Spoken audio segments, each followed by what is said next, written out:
Polisi bakal meminta keterangan sejumlah saksi termasuk kekasihnya, Reza, Arab, Octavian terkait kematian influencer Lula Lahfah. Senin, 26 Januari 2026. Ia informasi, bakal diperiksa. Senin, kalau nggak salah, kata Kabid Humas Polda Metro Jaya, Kombes Pol Budi Hermanto, Senin. Budi menjelaskan pemeriksaan tersebut rencananya akan digelar di Mapolres Metro Jakarta Selatan. Pihaknya akan mendalami beberapa hal termasuk kesehatan Lula sebelum ditemukan meninggal dunia. Tergantung yang bersangkutan, tapi sudah dikomunikasikan untuk bisa hadir di hari Senin, 26 Januari 2026.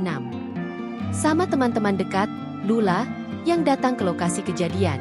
Ucapnya, ia juga mengimbau kepada masyarakat untuk tidak menyebarkan foto maupun membuat asumsi liar atas meninggalnya Lula Lahfah. Kami juga mengimbau untuk kita menjaga empati keluarga almarhum atas kejadian ini, kata Budi. Polres Metro Jakarta Selatan menemukan obat dan surat rawat jalan di lantai 25 apartemen yang ditempati pemengaruh, influencer, Lula Lahfah di Jalan Dharma Wangsa, Cipete Utara, Kebayoran Baru, Jumat 23 Januari malam pukul 18.44 waktu Indonesia Barat. Tidak ada tanda-tanda penganiayaan.